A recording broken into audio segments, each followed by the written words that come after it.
What would you do if you had 768 million vacation days? As Americans, that is how many days we have collectively left on the table, according to life coach and host of Life Amplified podcast, Dan Mason. And it's often associated with what he calls the best dressed addiction. Here's more.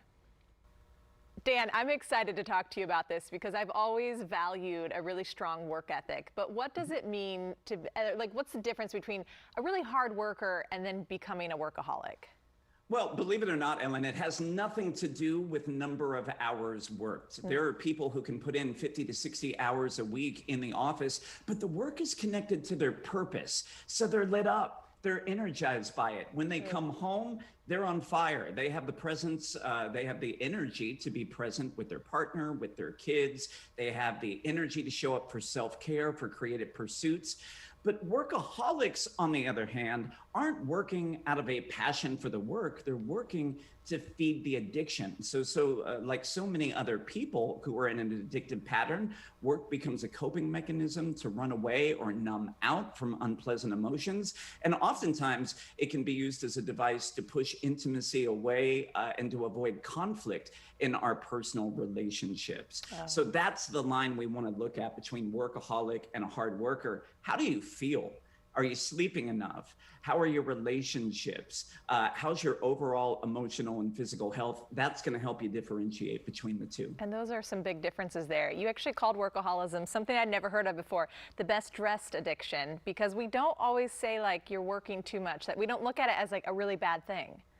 Yeah, it's the only addiction that comes with social and financial rewards. If I spent 60 hours a week on a drug or alcohol bender, nobody's going to come up and pat me on the back and be like, Dan, great job, keep going. Right. But when you are glued to the laptop, if you are chained to the cubicle, you're going to get the praise from your bosses. You might get the praise and attention from your family, not to mention financial bonuses, promotions at work. And if you don't have a strong internal sense of who you are away from your job, that can become very addicting. And it is the way that you create an identity, which works in the short term, but becomes very dangerous, especially if you're a person who gets laid off from work and then you lose that lifeline to the addiction. True.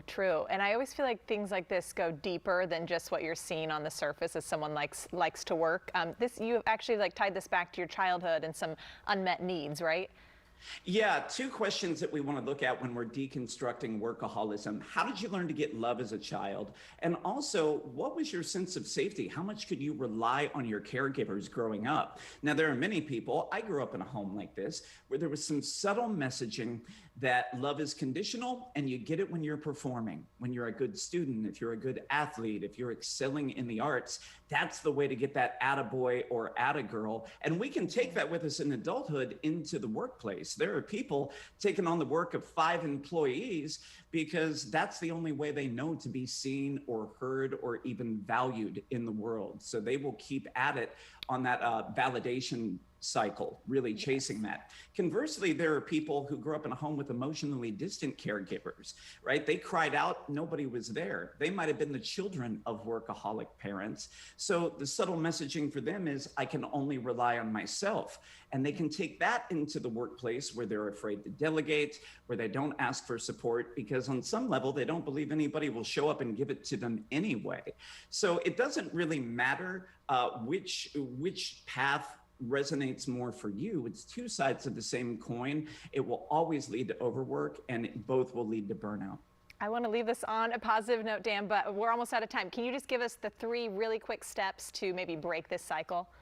Yeah, absolutely. Take the time that's given to you. Don't be the person who's eating at your desk through lunch. Take your lunch break. Take your PTO and vacation. We left 768 million vacation days on the table unused in 2019 before the pandemic because we're terrified to walk away from work. And number 3, because all addictive behaviors go deeper than just the workaholism itself, get support. Find a trauma-informed coach, a therapist, somebody who can help you unpack this and get to the root of what's keeping you stuck. Dan, this helped. Just even being aware of it and knowing that it is a problem is a big step forward. Thank you so much for sharing this with us.